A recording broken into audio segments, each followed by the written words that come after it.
Hello friends. एक लंबे समय से हम बात कर रहे थे आधुनिक भारत के इतिहास पर और उसमें हमने 5 यूनिट समाप्त की। लेकिन अब बहुत लंबा समय हो गया कि जब से हम बात कर रहे हैं मॉडर्न हिस्ट्री पर, तो मुझे लगता है कि अब हमें विषय को बदल देना चाहिए और हम एक नया विषय लेकर के आए हैं।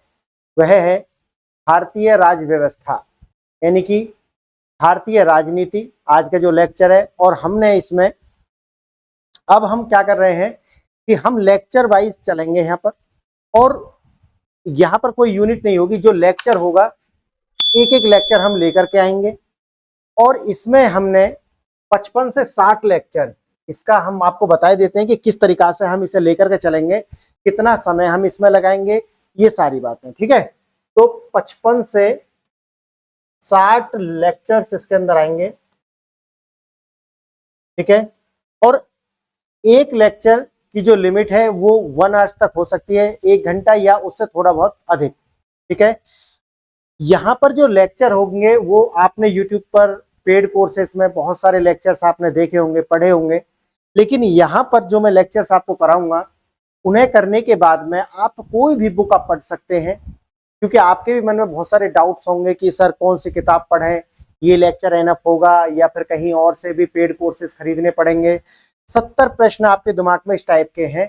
लेकिन मैं आपको इस बात से आश्वस्त किए देता हूं, अगर आप ये लेक्चर मेरा करके चलते हैं, यहाँ पर मेरे साथ आपको नोट करना पड़ेगा, जो कि हम पहले से ही करते आए हैं। जो मुझसे होगा वो मैं आपको पीडीएफ वगैरह प्रोवाइड करा दूंगा, क्योंकि पीडीएफ वगैरह में मेरा ज़्यादा विश्वास है नहीं। क्यों नहीं है वो मैं ऑलरेडी बहुत सारे लेक्चर्स में बता चुका हूँ, आप जाकर के वहाँ सुन सकते हैं। ठीक है फ्रेंड्स, तो दूसरा यहाँ पे है कि हम 55 से 60 लेक्चर लेकर के आएंगे। इसके अंदर हम प्रीलिम्स और मेंस दोनों को ही लेकर के हम चलेंगे, और एक आपको प्रीलिम्स मेंस और एक इससे भी अलग जो है वो है आपका जो एक समझ होनी चाहिए राजनीति यानी कि राज्य व्यवस्था को लेकर के। क्योंकि ये इस टाइप के जो आप चटपटे फैक्ट आपने बहुत पढ़े होंगे, कुछ लेकर के आते हैं 20 मिनट में, 30 मिनट में, और इस तरह के लेक्चर्स की भरमार है। लेकिन यहाँ पर जो मैं आपको करा रहा हूँ वो एकदम अलग होगा, जो कि भी आप लेक्चर जब चलेगा तो आपको पता चल जाएगा कि हम क्या कराने जा रहे हैं और क्या हमारी रणनीति है। ये आपको एक तरीका से प्रीमियम क्लासेस होंगी।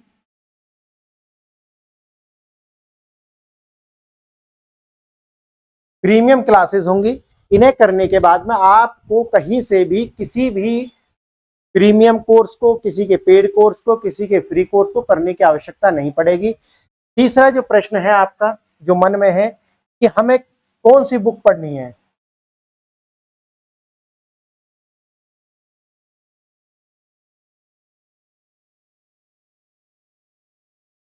कौन सी किताबें पढ़नी है हमें, तो मैं आपको बता दूं, आपको अगर आप मेरे लेक्चर्स लेकर के चल रहे हैं तो आपको कोई बुक नहीं पढ़नी है।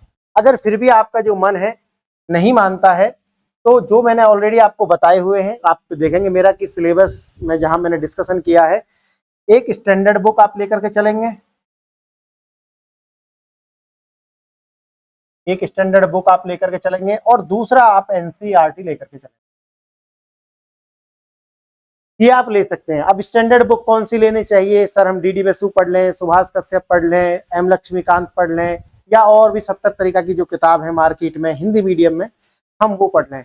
तो मैं आपसे कहूंगा कि आप कोई भी बुक जो आपको पढ़ने में जिसकी भाषा आसान लगती हो, आप वो बुक ले लें। एक स्टैंडर्ड बुक होनी चाहिए आपके पास। ये नहीं कि आप लक्ष्मीकांत पढ़ें या फिर आप कोई भी, क्योंकि ये आपकी समझ के ऊपर है। एक बुक आपको रखना है, 70 बुक आपके पास नहीं होनी चाहिए। दूसरा है एनसीईआरटी, ये आप पढ़ लें अगर आपको चाहिए। मेरे लेक्चर्स के साथ साथ आपको चलना है, ना ज्यादा तेज चलना है, ज्यादा मंदा चलना है। मेरा उद्देश्य ये है कि प्रीलिम्स से पहले आपको, यानी प्रीलिम्स के पहले,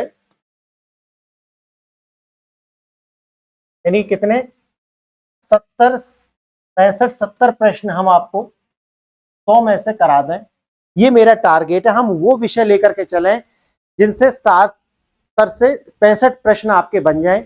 अब ऐसे विषय कौन से हैं, मैं ऑलरेडी इसे डिस्कशन कर चुका हूं आपके साथ।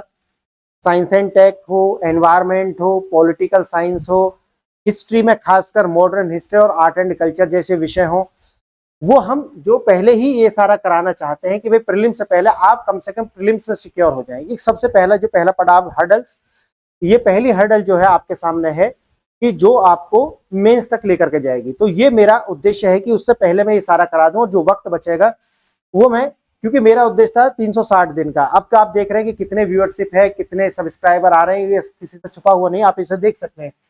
अगर आप मेरा साथ देते हैं तो जो मैंने आपको बताया कि 55 से 60 लेक्चर में लेकर के आऊंगा इसके अंदर, और ये हम अच्छे से कवर कर लेंगे फ्रेंड। ठीक है, तो ये मेरी बात हो गई। हमने लेक्चर का फॉर्मेट आपको बता दिया है। फॉर्मेट रहेगा, मैं जैसे कि यहाँ पर लिखा हुआ है, आप देखेंगे लेक्चर का नाम आपको लिखा हुआ है भारतीय राज्य व्यवस्था, सरकार,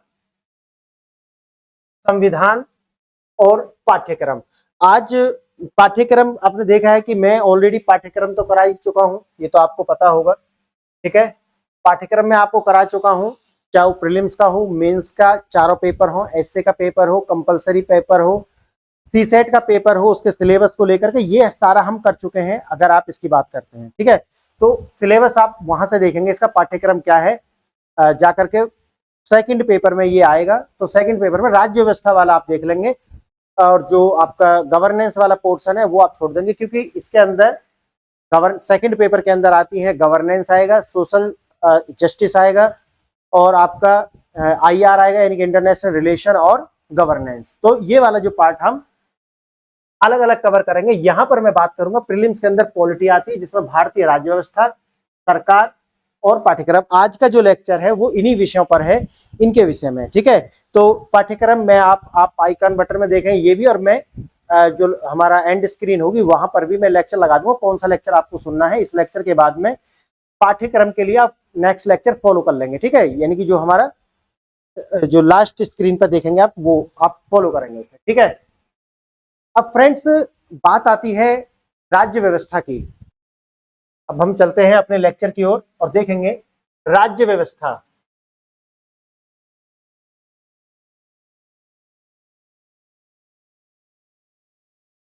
और राज्य व्यवस्था को अगर हम का संधि विच्छेद करें, यानी कि इसको हम ब्रेक करके देखेंगे, तो राज्य और प्लस व्यवस्था।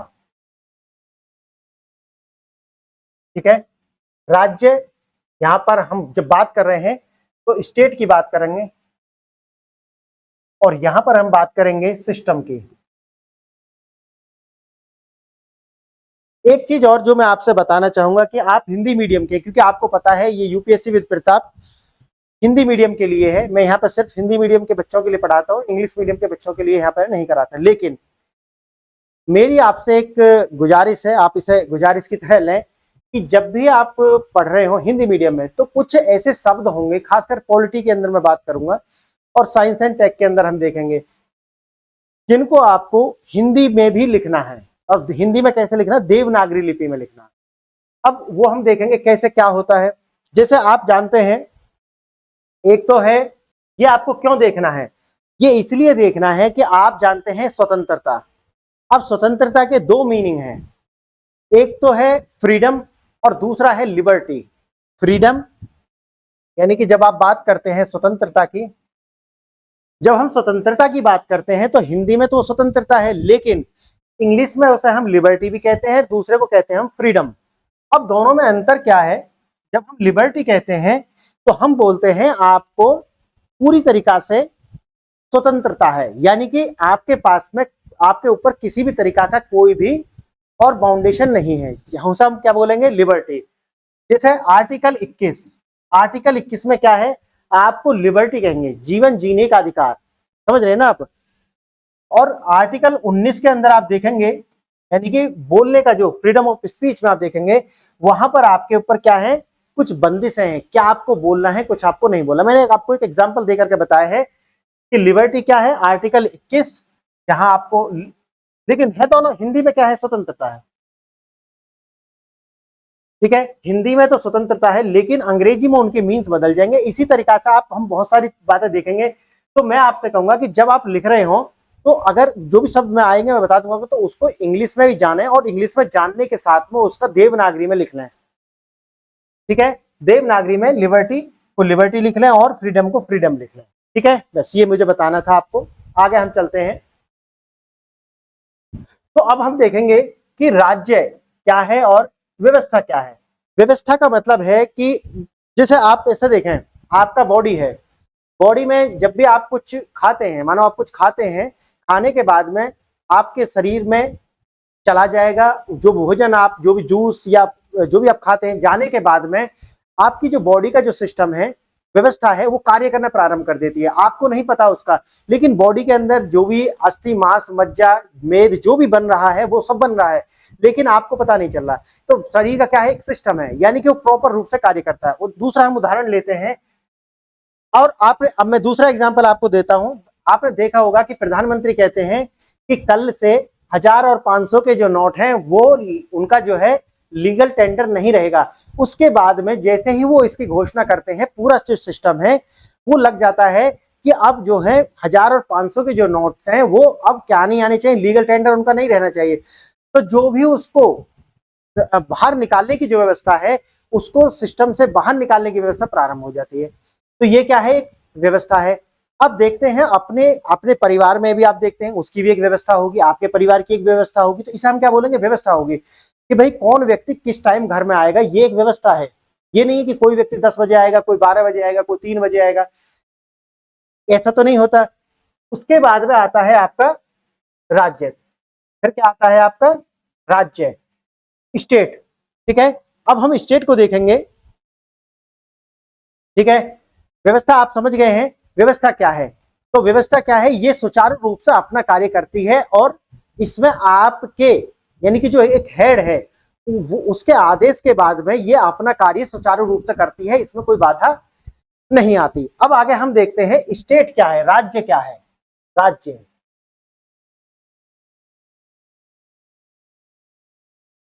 फ्रेंड, स्टेट हिंदी में तो जैसा कि मैंने आपको बताया राज्य ही कहते हैं, लेकिन इसके मायने अलग अलग हैं। एक यहां पर आपने देखा, मैंने लिखा है कैपिटल लेटर में स्टेट, लिखा मैंने स्टेट।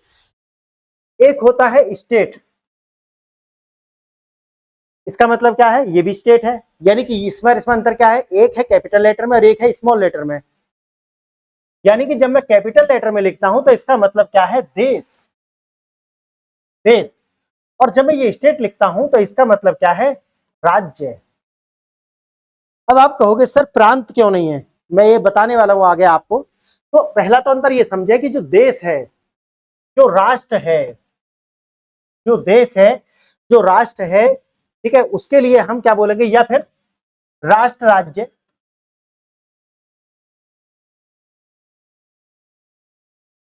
इसके लिए हम ये यूज करेंगे स्टेट। लेकिन यहां पर जो राज्य है, प्रांत, इनके लिए, खासकर राज्य के लिए हम स्टेट यूज करते हैं। अब मैं आपको इनका जो है बेसिक अंतर यहां पे मैं बताता हूं, और आप मेरे साथ में लिखेंगे, क्योंकि जो आप लिखते हैं, मेरा अपना उद्देश्य है, मैं जैसे ऑफलाइन में पढ़ाते हैं लोग, उसको पढ़ाना ज्यादा बेहतर समझता हूं। जो लोग पीडीएफ पीडीएफ खेलते हैं उससे बेहतर है। बहुत सारे रीजन में ऑलरेडी बता चुका हूं, इसके आप पूरे मेरी प्रीवियस लेक्चर्स जाकर के देखेंगे, आपको समझ में आ जाएगा मैं क्या कह रहा हूं।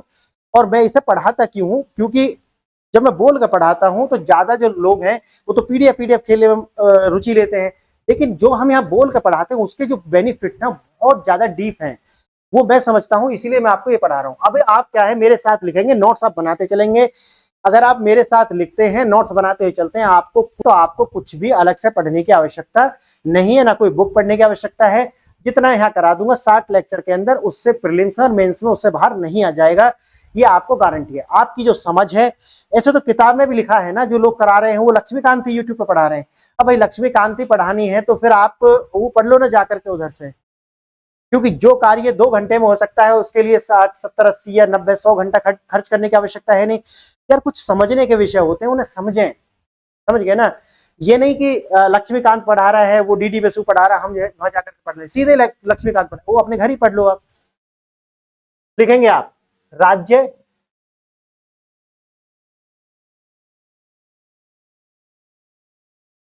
देश,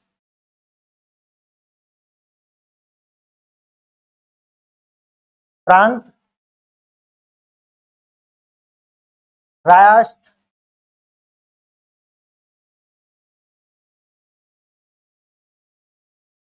राष्ट्र राज्य तरीका से आप लिख लें। अब आप देखें राज्य, यहाँ पे जो ये राज्य है वो स्टेट, कैपिटल है ना, ये वाला जो है वो क्या है, स्टेट, समझा आप इसे। और ये तो आप जानते हैं प्रोविंस भी कहते हैं इन्हें, ठीक है, और ये कंट्री है। अब कोई भी एक टेरिटरी वो राष्ट्र होगी, उसके राष्ट्र होने के लिए क्या क्या पैरामीटर्स हैं, समझे ना आप। ऐसे कौन कौन से पैरामीटर्स हैं जो कोई भी टेरिटरी, भूभाग जो क्षेत्र है वो राष्ट्र कहलाएगा, राज्य कहलाएगा। क्या है, पहला आप लिखेंगे निश्चित भूभाग, निश्चित भूभाग,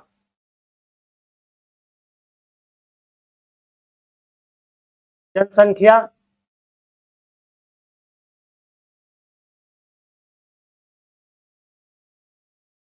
सरकार,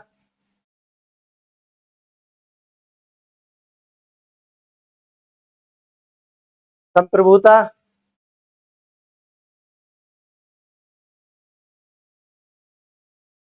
अंतरराष्ट्रीय मान्यता। ये 5, समझे ना आप, ये 5 पैरामीटर्स हैं जो मैंने यहां पे लिखे हैं। अगर ये किसी भी टेरिटरी पर रहने वाले लोग हों, जनसंख्या हो, उनकी एक सरकार हो, उनके पास संप्रभुता हो और अंतरराष्ट्रीय मान्यता उन्हें मिली हो, जैसे कि आप जानते हैं यूएनओ वगैरह की जो मान्यता होती है वो उन्हें मिली हो, रिकॉग्नाइज करते हो अंतरराष्ट्रीय देश उन्हें और अंतरराष्ट्रीय संस्था, तो वो क्या है, वो एक राज्य है, स्टेट है, कैपिटल एस वाला, समझ गए आप। अब आप कहोगे कि ये देश क्या है, ये देश क्या है, सेकंड पे आप लिखेंगे देश। देश का मतलब है अगर आप उसमें से 5 वाले को निकाल दें, यानी कि एक हो, यस होगी, दूसरी भी होगी, तीसरी भी होगी, चौथी मान्यता भी, यानी कि ये 4 पैरामीटर्स उसके अंदर होने चाहिए, यानी कि एक निश्चित भूभाग हो, जनसंख्या हो, सरकार हो और उसकी संप्रभुता हो, लेकिन उसके पास अंतरराष्ट्रीय मान्यता नहीं है, तो वो राज्य नहीं, यानी कि वो स्टेट नहीं। उदाहरण के लिए क्या है, ताइवान, क्या है ताइवान, क्या है आप जानते हैं, उसको अंतरराष्ट्रीय मान्यता नहीं है, तो वो क्या है, एक राष्ट्र, एक देश है, कंट्री है, समझ रहे ना आप। देखो आप अगर वास्तव में राजनीति विज्ञान को समझना चाहते हैं तो जैसे मैं आपको पढ़ा रहा हूं वैसे आप पढ़ लें। ये प्रीमियम लेक्चर्स हैं, इससे बेहतर कंटेंट, इससे बेहतर इंटेंट हिंदी माध्यम तो छोड़ो, इंग्लिश माध्यम के लिए भी नहीं मिलेगा जो मैं आपको पढ़ा रहा हूं। अगर आप ये सब समझ जाते हैं तो आप कोई भी पॉलिटी की बुक उठा करके पढ़ेंगे आपको समझ में आएगी, आप उसको समझ पाएंगे और समझने से आईएएस बनेंगे। एक बात आप याद रखें, आप किताब पढ़ने से, आप प्रीमियम कोचिंग लेने से, पेड क्लासेस लेने से बिल्कुल आईएएस नहीं बनेंगे, बल्कि आप जो मैं आपको समझा रहा हूं, जो आपको समझनी चाहिए, जो आपकी समझ होनी चाहिए, अगर समझ आ जाती है तो आप आईएएस, आप पक्का लिख लीजिए, ठीक है ना। तो ताइवान का आप एग्जांपल यहां लिख सकते हैं कि देश कौन है, ताइवान है, कंट्री कौन है, ताइवान है, लेकिन राज्य क्या है, जिसके पास ये 5 शर्तें हैं वो एक राज्य है। अब बात आती है प्रांत क्या है, राज्य और प्रांत दोनों ऐसे समझिए, यानी कि स्टेट और प्रोविंस। आपने एक बात सुनी होगी, एक बात आपने सुनी होगी कि आजादी से पहले, है ना, यूपी को यानी कि यूनाइटेड प्रोविंस बोलते थे, समझ गए ना। प्रोविंस का मतलब क्या है, जिसको क्या नहीं है, यानी कि ये भी आप ऐसा समझे, ये एक कोई भी देश है, समझो आप ऐसा ना, अभी समझे कि कोई देश है, दोनों में अंतर मैं आपको बता चुका हूं, या कोई स्टेट है, ऐसा आप समझे, वो बहुत छोटी छोटी क्या है, इकाइयों से मिलकर बना होगा, समझ गए आप। तो ये भी, और जो स्टेट है, जो स्टेट है वो क्या है, एक जो पूरा का पूरा एक राज्य है, स्टेट, इसमें बहुत सारे क्या हो सकते हैं, ये स्मॉल स्टेट हो सकते हैं, समझ रहे ना आप। ये प्रोविंस और स्टेट में अंतर क्या है कि जो ज्यादा जो पावर है, यानी कि जो पावर का बंटवारा है उसमें स्टेट के पास ज्यादा पावर आती है, जबकि जो प्रांत होते हैं वो अधीनस्थ होते हैं, स्टेट के, ये जो स्टेट है, कैपिटल स्टेट जो है यानी कि जो राज्य है उसके अधीनस्थ होते हैं कौन, ये प्रांत। और जो हमारे क्या होते हैं, जो राज्य होते हैं ये भी क्या होते हैं, स्टेट के ही क्या होते हैं, अधीनस्थ होते हैं। लेकिन दोनों में अंतर क्या है, जो पावर है यानी जो शक्ति है, समझो इसे, इसके पास क्या है, ज्यादा शक्ति है। यानी कि जो राज्य है, राज्य के पास क्या है, ज्यादा शक्ति है, और जो प्रांत है उसके पास क्या है, शक्ति कम है। इसके पास शक्ति क्या है, ज्यादा है। बस इतना समझें। और शक्ति कैसा है, जैसे वो अपने जो सामान्य निर्णय है, जो कानून है, आपने संविधान की 7वीं अनुसूची के विषय में पढ़ा होगा, उसके अंदर 3 लिस्ट दी हुई है, यानी कि यूनियन, स्टेट और तीसरी है कंकरेंट, यानी कि 3 लिस्ट दी हुई है कौन किस पर कानून बना सकता है। अब आप समझ के आ गए। यानी कि जो संघात्मक यूनिट है, यानी कि जहां पर आपका स्टेट है, जो स्टेट होता है वो 2 तरीका का होता है, आप इसे भी समझ लें। स्टेट 2 तरीका के होते हैं। पहला होता है ये कैपिटल वाला ही है, ठीक है। एक होते हैं एकात्मक, और दूसरे होते हैं संघात्मक, एकात्मक जो होते हैं उनमें क्या होता है कि जो स्टेट है, ये जो स्टेट है ये क्या है, सर्वोपरि है, उनके पास में कोई पावर नहीं है। समझ रहे ना आप। ये जो प्रांत है इसी तरीका के होंगे, ये प्रांत जो है कुछ इसी तरीका के होंगे कि एक स्टेट के नीचे आएंगे, लेकिन जो स्टेट होगा उसके हाथ में पावर होंगी, वो लॉ बना सकता है और नीचे वालों को कह सकता है कि भाई आप इसे अप्लाई करें। उन्हें नीचे वाले ने इसमें कानून बनाने का अधिकार नहीं है। लेकिन जो संघात्मक इकाई है, तो आप वहां समझेंगे कि एक संविधान होगा, एक लिखित संविधान होगा, पहली बात। और दूसरा क्या है कि इनके पास में पावर होंगी। इसे आप समझ गए। स्टेट और प्रांत दोनों आप समझ गए। यानी कि प्रांत इसलिए बोला जाता था आजादी से पहले क्योंकि उनके पास में क्या नहीं थी, शक्तियां नहीं थी। जो राज्य थे उनके पास, प्रोविंस जो थे उनके पास शक्तियां नहीं होती थी। सारी शक्ति किसके पास थी, राज्य के पास थी। और राज्य जो कहता था उसको प्रांतों में अप्लाई हो जाना था। उनके पास कोई इस तरह की लिस्ट नहीं थी जैसे कि आज संविधान में 7वीं अनुसूची में दी गई है कि आप राज्य के विषय हैं, इन पर आप राज्य कानून बना सकता है। ये प्रांत, ये स्टेट के विषय हैं, इन पर यूनियन के विषय हैं, इन पर यूनियन कानून बना सकता है। ठीक है। कुछ ऐसे साझे विषय हैं जहां पर दोनों कानून बना सकते हैं। लेकिन अगर मतभेद हो जाता है किसी तरीका से दोनों के विषय में, तो जो स्टेट है यानी कि जो राज्य है, राज्य मतलब जो सरकार है, केंद्र यूनियन की जो सरकार है, उसका ही जो कानून है वो प्रिवेल करेगा। यानी कि वही जो है मान्यता होगी, उसको ही प्रिवेल यानी कि उसको लागू किया जाएगा। आप ये बात समझ गए दोनों बातों में। आप पीछे आइए इसमें। अब आप इसे समझ गए होंगे कि स्टेट क्या है।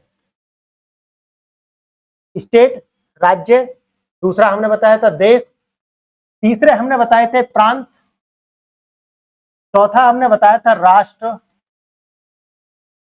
और पांचवा हमने बताया था राष्ट्र राज्य। समझ गए आप। तो स्टेट क्या है, स्टेट क्या है आप समझ गए। देश क्या है ये भी आप समझ गए। यानी कि इसके अंदर क्या है, 5 पैरामीटर्स हैं। इसके अंदर 4 हैं, शुरू के 4।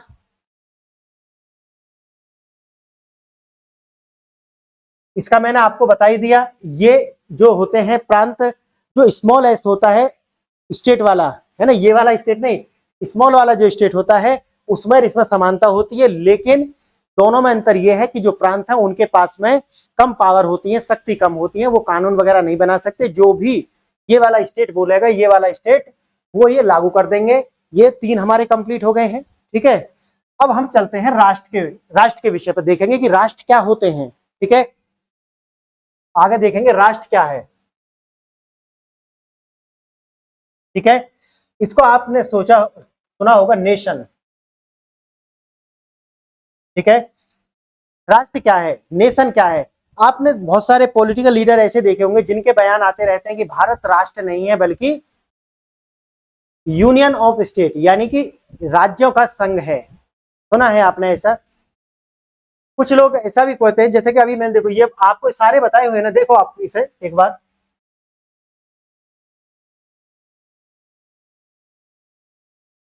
देखना, ये मैंने स्टेट, देश, प्रांत, यानी कि राज्य, देश, प्रांत, राष्ट्र और राष्ट्र राज्य, ये सारे के सारे यानी कि कितने हैं, 5 हैं। ये पांचों का भारतीय संविधान में जिक्र है। आप याद रखना, ये पेपर में पूछे जा सकते हैं। पेपर में ये 1 2 3 4 5 देकर के आपसे पूछ सकता है कि इनमें से भारतीय संविधान में किनको चिन्हित किया गया है, या भारतीय संविधान में इनमें से कौन सी बातें या कौन से नाम मेंशन है। तो ये सारे भारत के संविधान में मेंशन है। पहली चीज तो ये प्रश्न बनता है। दूसरा, जो लीडर कहते हैं कि भारत एक राष्ट्र नहीं है, वो गलत है, जबकि भारत एक राष्ट्र है, क्योंकि राष्ट्र भी संविधान में लिखा है। ठीक है, राष्ट्र क्या है, तो राष्ट्र में क्या होनी चाहिए आप देखना, पहचान। पहचान में क्या हो सकती है, भाषा, प्रजाति, नृजाति, धर्म। यानी कि ये कुछ ऐसे विषय हैं, ऐसे ये अगर हैं किसी में भी, अगर इनके आधार पर अगर कोई भी राज्य बना है तो वो राष्ट्र है, वो राष्ट्र है।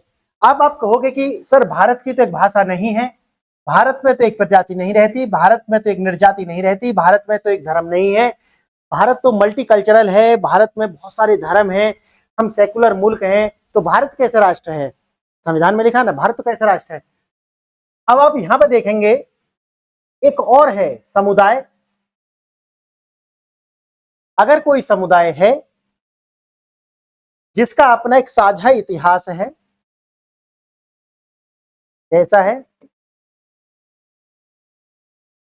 साझा इतिहास है, एक संस्कृति है, एक नियति है, नियति मतलब एक भविष्य है, उनकी एक एक लगाव है, यानी कि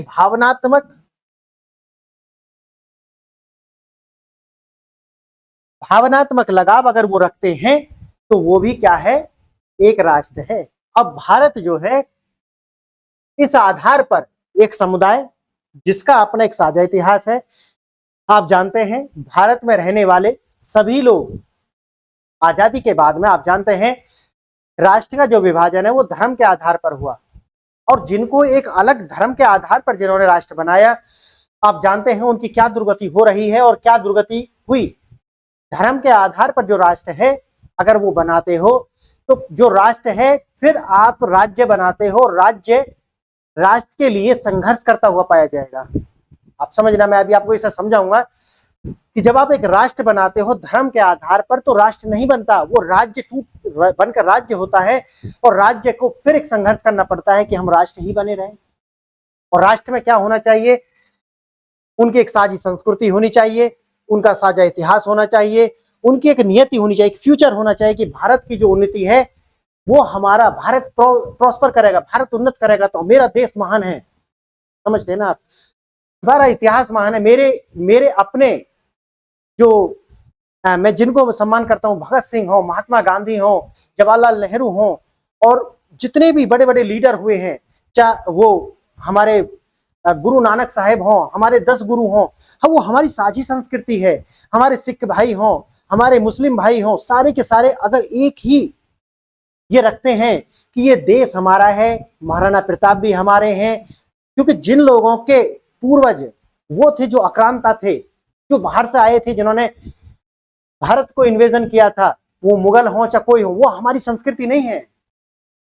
अगर धर्म के आधार पर राष्ट्र बना तो वो टूट जाएगा। वो पाकिस्तान के साथ यही तो हुआ, धर्म के आधार पर राज्य बनाया और वो राष्ट्र बनाया और वो टूट गया। तो हमारी एक साझी संस्कृति है, हमारी संस्कृति है, हमारा इतिहास है, हमारी एक नियति है, हमारा जो एक फ्यूचर जिसे हम कहते हैं हमारा भविष्य है, और हमें एक भावनात्मक लगाव है। अब आप देखेंगे कि जो राष्ट्र है वो राज्य से बड़ी कल्पना है। आप यहां देखेंगे राज्य यानी कि कैपिटल स्टेट, ये क्या है, नेशन,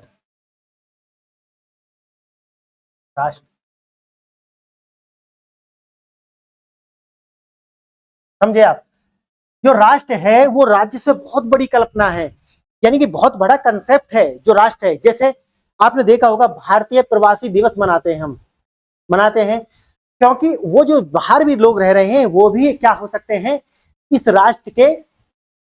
राष्ट्र से लगाव कर सकते हैं। क्यों? क्योंकि उनके पास बेशक कुछ है, वो भारत की नागरिकता भी नहीं रखते, लेकिन आप देखते होंगे वो भारत आते हैं, भारत की हर परिस्थिति में भारत के साथ खड़े होते हैं, चाहे वो पोखरण के समय जो व्यवस्था आई हो, चाहे वो आर्टिकल 370 को हटाते समय जो भी आप जानते होंगे सीनेटर्स ने 370 के लिए एक अलग से वो लाने के, एक कानून बनाने के या फिर एक एक्ट लाने के चक्कर में थे वो कि भारत ने इसे जो है राष्ट्र की संप्रभुता का हनन किया है। लेकिन हमारे जो विदेशों में रह रहे हमारे एनआरआई भाई हैं और जो भी हैं, उन्होंने क्या किया, वहां पर डूर टू डूर कैंपेन किया और उनको जो सही मुद्दा था 370 को लेकर के उसका अवगत कराया और वो समझ गए आप।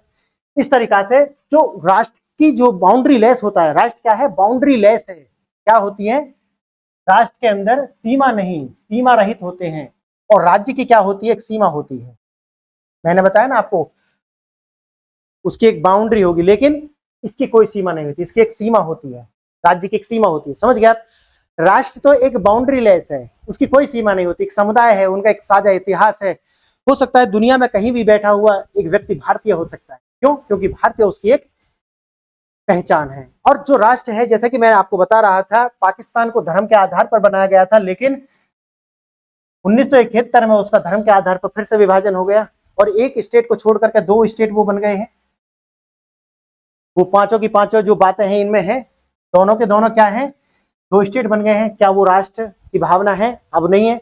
अब वो सोच रहे हैं कि हम एक राष्ट्र बन जाएं, राष्ट्र के लिए संघर्ष कर रहे हैं। ठीक है, तो हमने ये वाला कंसेप्ट देख लिया। आगे क्या बचता है देखना, राष्ट्र राज्य। चौथा कंसेप्ट तो हमारा ये, 5वां कंसेप्ट था हमारा राष्ट्र राज्य, यानी कि नेशन स्टेट। राष्ट्र राज्य क्या है, अब बताइए मुझे। राज्य की क्या होती है, एक बाउंड्री होती है, बाउंड्री होती है। जब राष्ट्र की बातें, जब एक राष्ट्र की जितनी बातें मैंने आपको बताई हैं वो एक बाउंड्री में सिमट जाएं, ये एक सीमा में आ जाएं,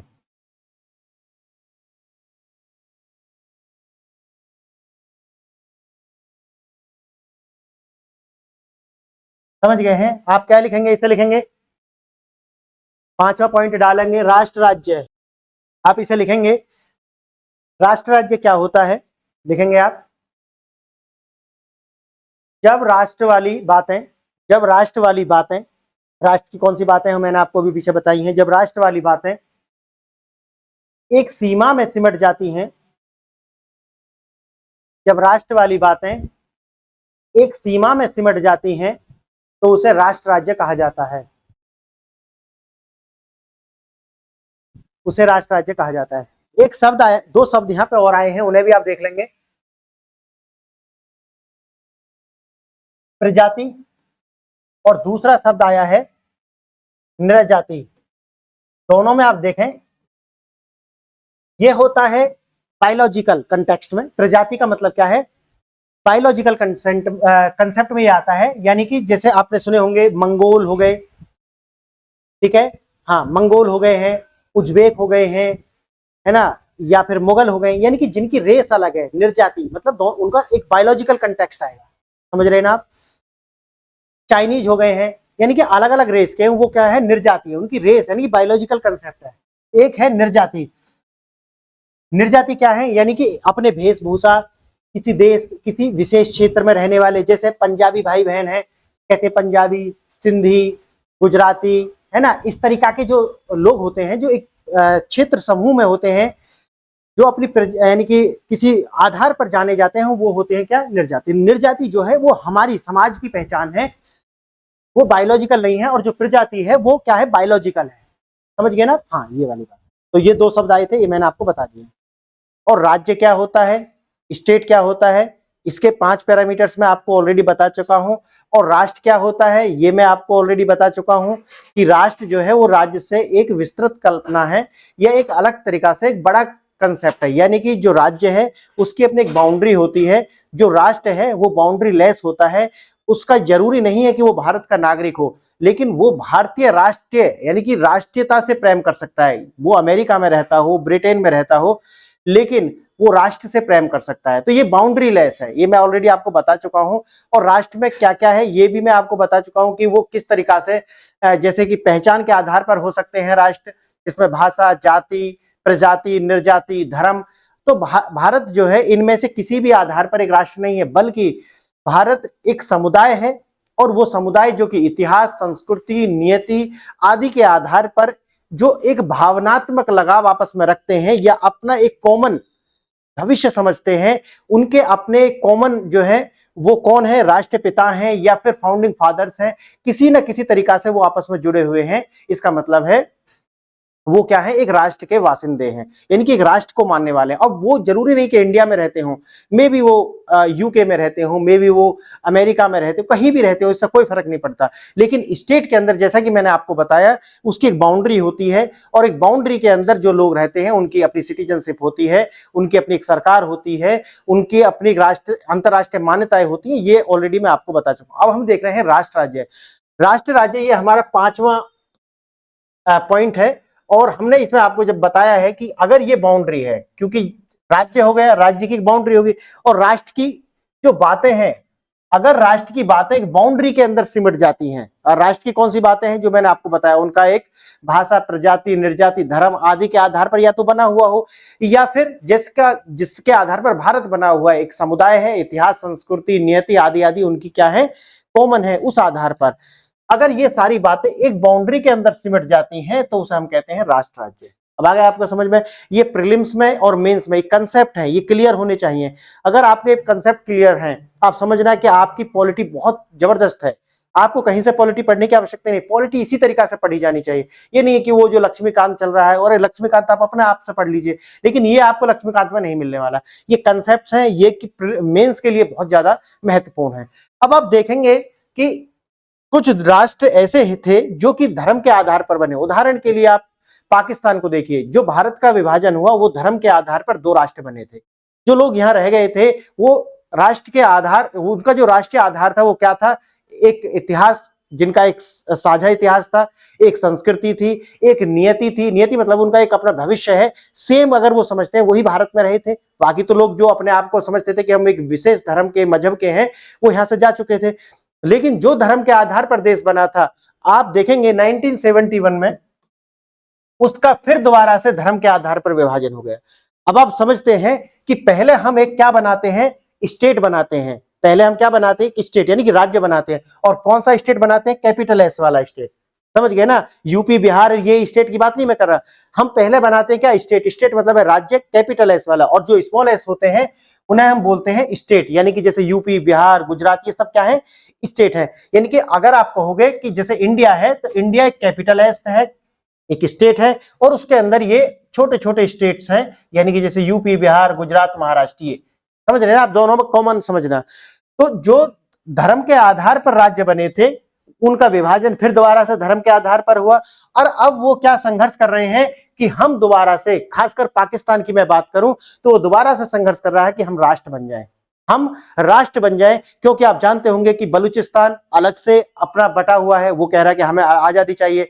जो उनका जो सिंध प्रांत है वो अलग से कह रहा है कि हमें आजादी चाहिए। और उनके जो चार या 5 प्रोविंस पाकिस्तान के अंदर है, वो अलग अलग से क्या मांग रहे हैं, वहां पे याद रखना क्या है, प्रोविंस है। और प्रोविंस और स्टेट दोनों में मैंने अंतर आपको बता दिया है, स्मॉल स्टेट और प्रोविंस, ये मैंने आपको बता दिया है। दोनों के बीच में क्या डिफरेंस होता है, जो स्टेट होते हैं उन्हें ज्यादा शक्ति होती है कहीं ना कहीं। जैसे कि भारत का संविधान है, आप उसकी 7वीं अनुसूची देखेंगे तो 7वीं अनुसूची में क्या लिखा हुआ है, 3 लिस्ट की बात वहां पे की गई है, यानी कि कंकरेंट लिस्ट, यूनियन लिस्ट, और तीसरा क्या है, स्टेट लिस्ट। यानी कि अलग अलग कानून बना सकते हैं, उनकी अपनी सीमाएं हैं। और ये भी मैंने आपको बताया है कि अगर सेम विषय पर स्टेट भी कानून बना दे और यूनियन भी कानून बना दे, तो जो प्रिवेल करेगा वो यूनियन का, यानी कि जो केंद्र सरकार है उसी का जो लॉ है वो प्रिवेल करेगा। याद रखना इस बात को, समझ गए आप?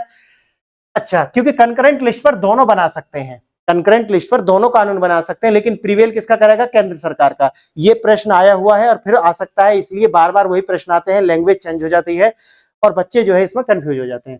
तो ये हमने देखा।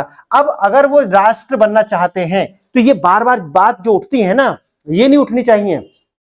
अगर कोई राज्य एक राष्ट्र भी है, मैंने आपको बताया भारत सभी है, भारत एक राष्ट्र भी है, भारत एक राज्य भी है, भारत भारत के संविधान में ये सारी बातें हैं। भारत एक राष्ट्र राज्य भी है, तो आप समझ के चलें कि भारत के संविधान में ये 5 जो शब्द मैंने आपको बताए थे, ये सारे के सारे शामिल हैं। प्रीलिम्स के लिए महत्वपूर्ण प्रश्न बनता है कि इनमें से कौन कौन से ऐसे वाक्य हैं जो भारतीय संविधान में है, तो वो पांचों के पांचों शामिल है। ये जो अपना नेशन स्टेट भी इसमें शामिल है, राज्य भी शामिल है, प्रांत भी वर्ड आया हुआ है, राज्य शब्द भी आया हुआ है, तो ये आप याद रखेंगे, और राष्ट्र शब्द भी आया है, तो सारे शब्द संविधान में आए हुए हैं। अब हम यहां तक हमने बात कर लिया है राष्ट्र राज्य की, हमने बात कर लिया, इसकी परिभाषा आपने लिख लिया है। अगर सारी विशेषताएं एक बाउंड्री के अंदर सिमट जाती हैं तो वो क्या है, राष्ट्र राज्य है। अब हम आगे चलते हैं, और प्रीवियस लेक्चर में मैं आपको बता चुका हूं निर्जाति क्या है और प्रजाति क्या है, इसमें लोगों को कंफ्यूजन रहता है, वो मैं ऑलरेडी बता चुका हूं। अब हम बात करते हैं कि जो राज्य है यानी कि जो स्टेट है, कैपिटल एस वाला, जैसे भारत एक स्टेट है। अब इस स्टेट के अंदर क्या होते हैं, या तो स्मॉल स्टेट होते हैं, यानी आप इसे ऐसे भी देख सकते हैं। इसमें क्या है, इसे दो तरीका से आप बांट सकते हैं, एक स्मॉल एस और दूसरा है पी, यानी कि प्रोविंस। अब स्मॉल एस क्या है और पी क्या है, जैसा कि मैंने आपको बताया कि स्टेट को ज्यादा शक्तियां होती हैं, ज्यादा आजादी होती है, ज्यादा फ्रीडम होती है, आप ऐसे समझे, उनके अपने विषय होते हैं जिन पर वो कानून बना सकते हैं, या फिर कानून बनाने की एक प्रक्रिया जो मैं आपको बताऊंगा। संविधान में 3 तरीका से संविधान संशोधन की प्रक्रिया दी गई है, तो उनमें से एक प्रक्रिया में आता है कि आपके जो स्टेट है उनसे भी आपको क्या लेनी पड़ेगी, अनुमति, उनकी जो विधानसभाएं हैं वहां से भी उसे पारित होना अनिवार्य है, तो वो भी हम बताएंगे। तो इसको ज्यादा शक्ति है, इसको कम है। अब इसमें दूसरी जो बात आती है, स्टेट 2 तरीका के होते हैं, एक होते हैं एकात्मक यूनिटरी, और दूसरे होते हैं संघात्मक। क्या होते हैं, स्टेट 2 तरीका के होते हैं, आप इसे भी देखेंगे, तो यहाँ पर हमने देख लिया, ये मैं ऑलरेडी आपको बता चुका हूँ स्टेट। चलो यहाँ पर आगे देखते हैं, दूसरा आएगा ये स्टेट जो है यानी कि राज्य, और ये 2 तरीका के होते हैं। कौन कौन से होते हैं, एक तो होते हैं एकात्मक और दूसरे होते हैं संघात्मक। संघात्मक, अब आप जानते हैं कि एकात्मक कौन होते हैं, जहां पर एक स्टेट होता है, एक यूनियन गवर्नमेंट होती है, और उसके नीचे क्या होते हैं, प्रोविंस होते हैं। अब याद रखना है, यहां पे स्टेट नहीं आएगा, एकात्मक में क्या आएंगे, प्रोविंस आएंगे। और प्रोविंस का मतलब ये है कि जो भी स्टेट के, जो भी स्टेट है, स्टेट मतलब राज्य है, जो भी बोलेगा उसको एज इट इज आपको अप्लाई करना है, सिर्फ आप मशीनरी की तरह कार्य करेंगे, आपके पास में किसी तरीका की शक्ति नहीं है।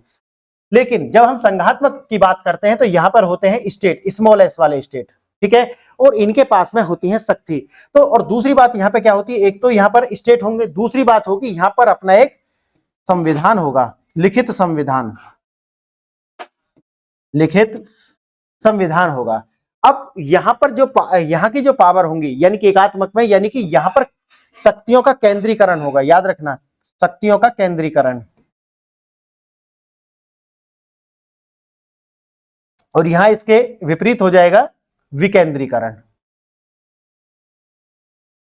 यहां हो जाएगा इसका विकेंद्रीकरण। और अब मैंने दोनों आपको बता दिया है, अगर इधर है तो प्रोविंस होंगे, उधर इधर होगा तो स्टेट होंगे। प्रीलिम्स के अंदर बहुत ही अच्छा प्रश्न बन जाएगा, जो लोग सॉल्व नहीं कर पाएंगे, ये आपको मैं बता देता हूं। और दोनों में मैंने अंतर भी आपको बता दिया, तो प्रोविंस से प्रश्न आएगा, एकात्मक है तो जरूरी है कि वो प्रोविंस हो, ऐसा भी आपसे बोल सकता है, और संघात्मक है तो जरूरी है कि वहां पर क्या हो, संविधान हो। हाँ, एक लिखित संविधान जरूर होगा, और वहां राज्य है, राज्य और स्टेट के, राज्य और प्रोविंस के बीच में आपसे डिफरेंस पूछ सकता है। दूसरा है, एक एग्जांपल आप देखते हैं, अगर एकात्मक की हम बात करते हैं तो इसका सबसे सुंदर एग्जांपल जो है आपको यूनाइटेड किंगडम मिलेगा, यूके।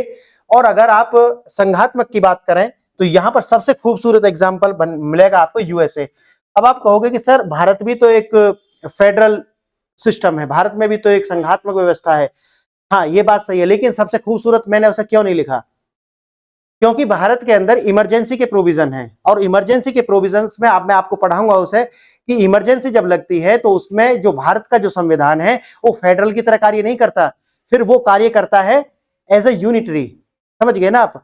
हाँ, एकात्मक की तरह कार्य करता है फिर भारत का स्टेट, ये याद रखना आप, इसीलिए मैंने आपको ये बोला। और यूएसए के संविधान में इस तरीका से कोई प्रोविजन नहीं है, क्योंकि यहां पर क्या है, आप बोलते हैं यूएसए को राज्यों का जैसा संघ बोलते हो, तो फेडरल स्टेट यानी कि फेडरेशन से बना हुआ है, तो राज्यों को यहां पर ज्यादा और भी ज्यादा अनुमति है। भारत में कोई भी स्टेट यानी कि स्मॉल स्टेट की हम बात कर रहे हैं, राज्य अलग होने की बात नहीं कर सकता, जबकि अमेरिका में यह संभव है, वो बात कर सकता है।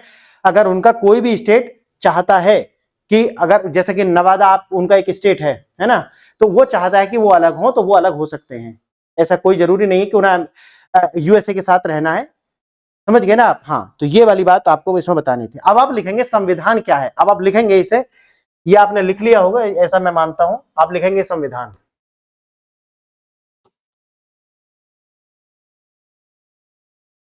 कॉन्स्टिट्यूशन।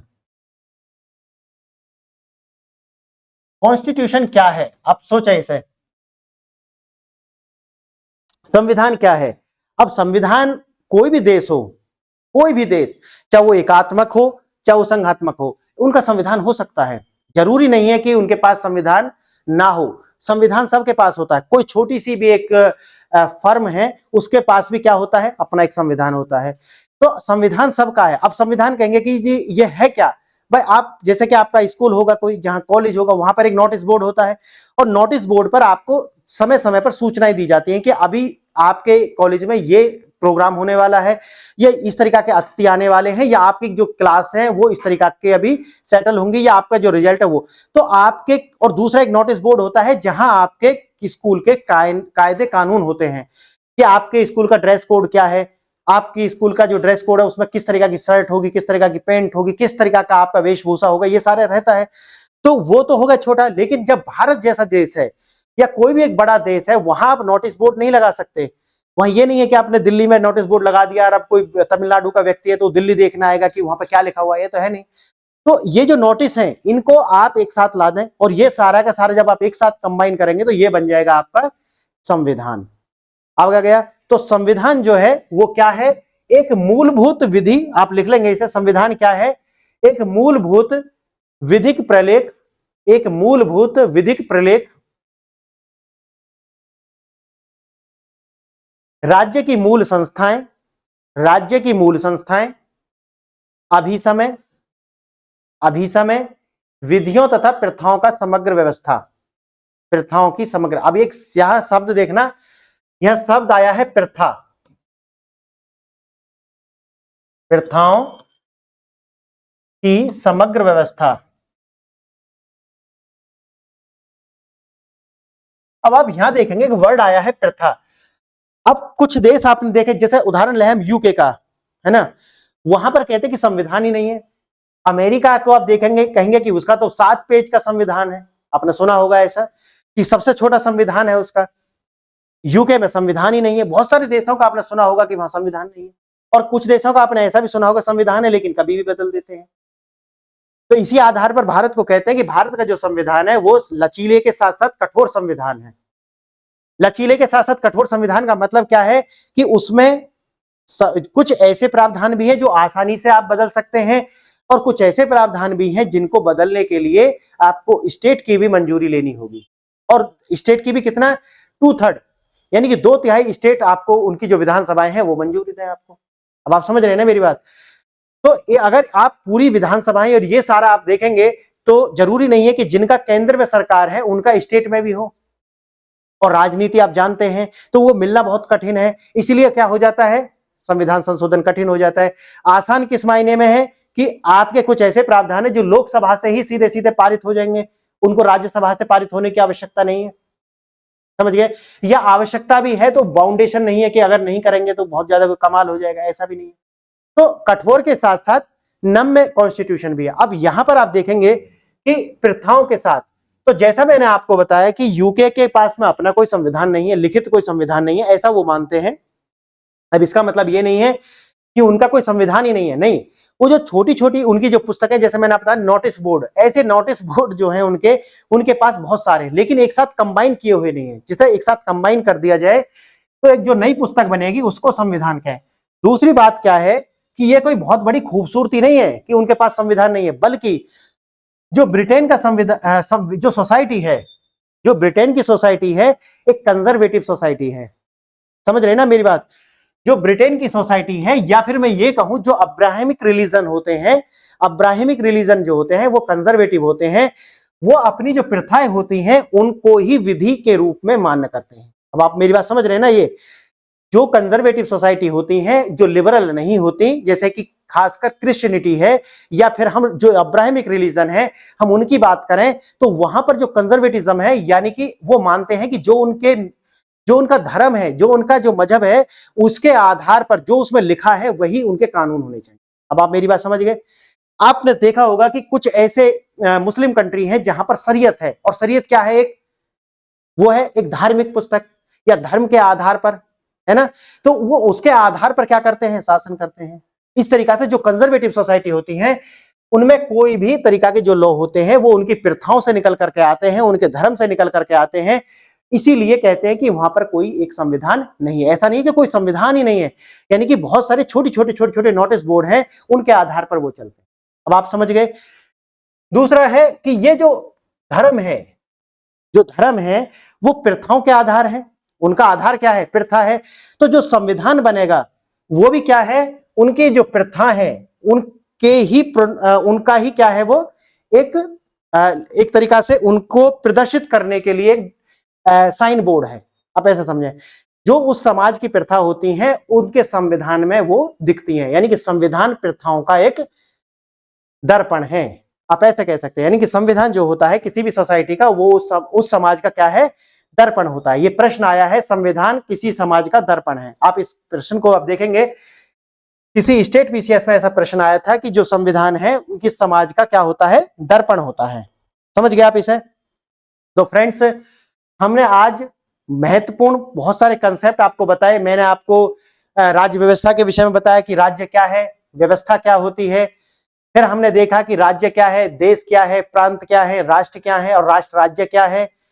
उनके जो भी पैरामीटर्स हैं मैंने आपके साथ वो डिस्कशन किए। फिर मैंने आपको एक राष्ट्र के विषय में अलग से भी बताया कि भारत किस आधार पर एक राष्ट्र है, क्योंकि भारत में कुछ लोग कहते हैं भारत राष्ट्र नहीं है, जबकि मैंने आपको बताया भारत किस आधार पर एक राष्ट्र है। फिर मैंने आपको राष्ट्र राज्य की कल्पना बताई कि राष्ट्र राज्य क्या है, राज्य राष्ट्र क्या है, ये भी मैंने आपको बताया। फिर मैंने आपको बताया कि जो स्टेट होते हैं वो दो तरीका के होते हैं, एकात्मक भी होते हैं और संघात्मक भी होते हैं।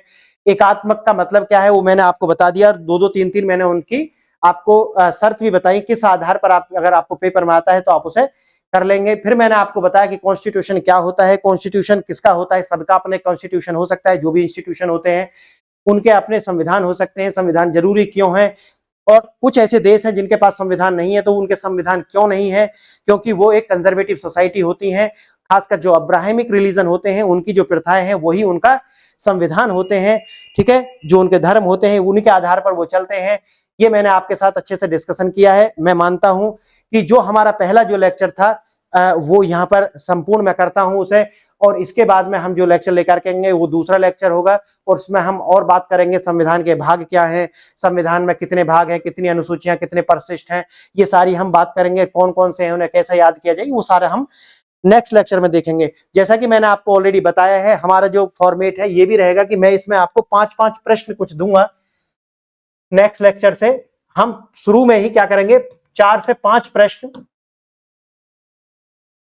मैं आपको दूंगा, और उनके आंसर जो है वो लेक्चर के एंड में दूंगा। लेक्चर के एंड में उनके आंसर्स मैं आपको करूंगा, ठीक है। ये हम रखेंगे, और बाकी तो मैंने आपको बता दिया है लगभग 55 से 60 लेक्चर इसके अंदर आएंगे, 55 से 60 लेक्चर्स आएंगे इसके अंदर, ठीक है। इसके आधार पर हम इसे करेंगे, और नेक्स्ट लेक्चर से ये जो 4-5 प्रश्न ये भी आएंगे, और जो मेंस के प्रश्न हैं वो भी हम इसी के साथ साथ रख लेंगे, ठीक है। और जो प्रश्न है वो आप देख लीजिए एक बार, जो प्रश्न आया था किसी स्टेट पीसीएस में, और प्रश्न था कि संविधान, ये प्रश्न आप लिख करके टेलीग्राम चैनल है जो कि आपको डिस्क्रिप्शन बॉक्स में लिखा हुआ है, वहां पर जाएं, उसे सब्सक्राइब कर लेना, ज्वाइन करके इसका आंसर आप वहां पर डाल देना। संविधान समाज का